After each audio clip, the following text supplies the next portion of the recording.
हाँ, तो दोस्तों इस वीडियो के अंदर हम शार्ट टैक्स सॉफ्टवेयर के आईपीओ के बारे में बात करेंगे और जानेंगे कि इस आईपीओ के अंदर आपको अप्लाई करना चाहिए या नहीं। चलिए शुरू करते हैं।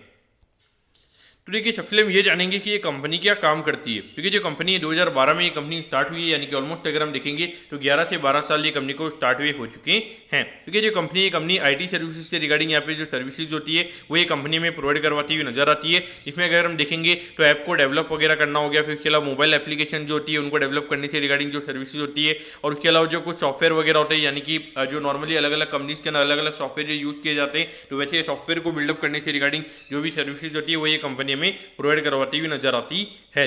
अगर हम यहाँ पे कंपनी की एक पॉजिटिव इंप्लीकेशन की अगर हम बात करेंगे तो देखिए यहाँ पे जो कंपनी की पेरेंट कंपनी जिसका नाम है एसए टेक्नोलॉजीज इनकम करके, यहाँ पे ये कंपनी का नाम हमें यहाँ पे नजर आता है। ये यूएसए की कंपनी हमें यहाँ पे नजर आती है।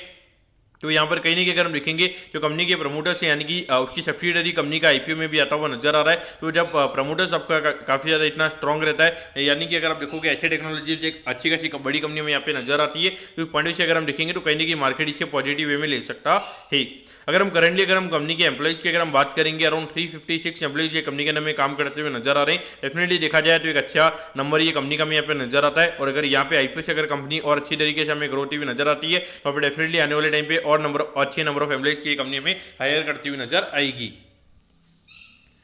अब अगर हम यहाँ पे कंपनी के ऑब्जेक्टिव की अगर हम बात करेंगे तो देखिए, ऑब्जेक्टिव कंपनी का इतना खास हमें यहाँ पे नजर नहीं आता है, क्योंकि जो कुछ लोन्स वगैरह यहाँ पे कंपनी ने लिए हुए तो वो यहाँ पे कंपनी को रीपे करने, तो उसके रिगार्डिंग यहाँ पे कंपनी का आईपीओ में आता हुआ नजर आ रहा है। और मुझे लगता है कि कहीं कि यहाँ पे जो लोन्स वगैरह होंगे वो यहाँ पे कंपनी की जो पेरेंट कंपनी है उसी से यहाँ पे कंपनी ने लोन लिया होगा, तो उसी को यहाँ पे कहीं ना कहीं रीपे करने के रिगार्डिंग यहाँ पे कंपनी का आईपीओ में आता हुआ नजर आ रहा है। और बाकी अगर हम देखेंगे तो वर्किंग कैपिटल की रिक्वायरमेंट, और मुझे लगता है कि कहीं ना कहीं मेनली जो आईटी कंपनीज होती है उनके अंदर जो वर्किंग कैपिटल होता है वो कहीं ना कहीं अगर आप देखोगे जो एम्प्लॉइज की जो सैलरीज होती है वही कहीं ना कहीं यहाँ पर मेन वर्किंग कैपिटल की रिक्वायरमेंट रहती है, और उसी के रिगार्डिंग यहाँ पे कंपनी का आईपीओ में आता हुआ नजर आ रहा है।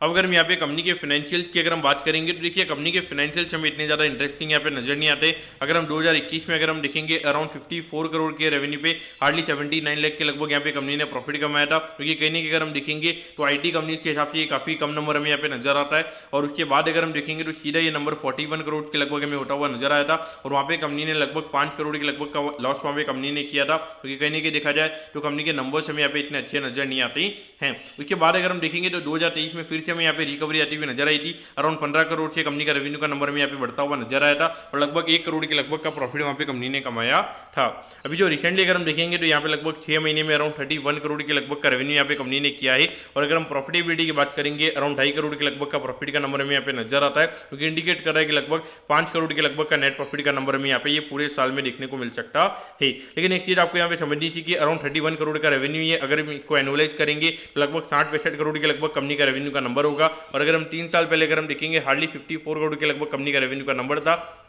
तो वहाँ से अगर हम देखेंगे तो भी हार्डली 60 से 65 करोड़ के लगभग कंपनी का रेवेन्यू का नंबर हुआ है। तो कहीं ना कहीं अगर हम देखेंगे तो ये कंपनी के नाम में ग्रोथ यहाँ पे नजर नहीं आती है। भले एक बार के लिए प्रॉफिटेबिलिटी यहाँ पे कंपनी में आ गई है, जो कि मुझे लगता है कि कहीं ना कहीं अभी कंपनी का आईपीओ आ रहा है, तो वहाँ पे कहीं ना कहीं नंबर्स को मैनिपुलेट करके यहाँ पे कंपनी के जो नंबर्स है उसको इंप्रूव यहाँ पे किया गया है। अगर हम यहाँ पे आईपीओ की डिटेल्स के बारे में अगर हम बात करेंगे तो देखिए, 26 जुलाई को ये आईपीओ में स्टार्ट होता हुआ नजर आएगा और 30 जुलाई को ये आईपीओ में क्लोज होता हुआ नजर आएगा। यहाँ पर अगर हम प्राइस बैंड के बारे में अगर हम बात करेंगे, 59 के कट ऑफ प्राइस पे ये कंपनी में शेयर देती हुई नजर आ रही है। 2000 शेयर्स का हमें यहाँ पे लॉट नजर आता है, यानी कि एक लॉट को अप्लाई करने के लिए 1,18,000 रुपये आपको यहाँ पे लगने वाली है। अगर हम इश्यूज की अगर हम बात करेंगे, अराउंड 23 करोड़ 1 लाख के लगभग का आईपीओ का इश्यूज हमें यहाँ पे नजर आता है। ये पूरा पैसा कंपनी के पास में जाता हुआ नजर आएगा। और अगर हम रिटेल कोटा की अगर हम बात करेंगे, अराउंड 35% के लगभग का रिटेल कोटा है, यानी कि लगभग 7-7.5 करोड़ के लगभग का रिटेल कोटा में यहाँ पे ये कंपनी का नजर आता है। और ये जो कंपनी में एनएससी के एसएम प्लेटफॉर्म पे ये कंपनी में लिस्ट होती हुई नजर आएगी। अब अगर हम टाइम टेबल के बारे में अगर हम बात करेंगे तो देखिए, 31 तारीख को आपको पता चल जाएगा कि आपको अलॉटमेंट मिला ही, यानी कि अलॉटमेंट नहीं मिलता तो 1 तारीख को रिफंड मिल जाएगा, 1 तारीख को आपके डीमैट अकाउंट में शेयर आ जाएंगे अगर आपको अलॉटमेंट मिलता है, और 2 तारीख को ये कंपनी में लिस्ट होती हुई नजर आएगी।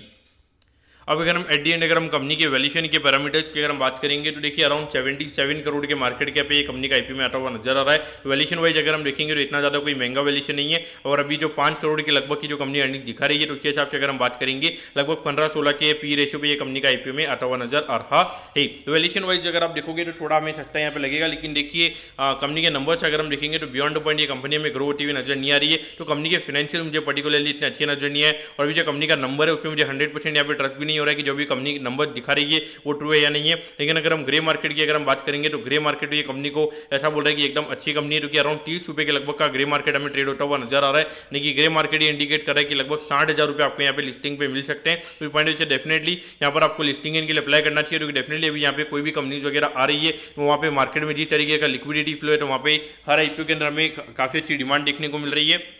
तो पॉइंट से अगर हम बात करेंगे तो डेफिनेटली यहाँ पर आपको लिस्टिंग इनके लिए अप्लाई करना चाहिए। लेकिन कंपनी के जो नंबर्स है वो क्लियरली ये हमें इंडिकेट करें कि लॉन्ग टर्म के लिए आईपीओ को टोटली अवॉइड करना सही रहेगा। तो डेफिनेटली ये यहाँ पर लिस्टिंग इनके लिए यहाँ पर आपको आईपीओ के अंदर अप्लाई करना चाहिए। तो दोस्तों मैं कहता हूँ कि एसेट एक्स सॉफ्टवेयर के आईपीओ के बारे में आपको सब कुछ समझ में आ गया होगा। अगर आपकी कोई भी क्वेरीज है आप कमेंट कीजिए, मैं जरूर आपके कमेंट पर रिप्लाई करूँगा। ओके दोस्तों, thank you, have a nice day.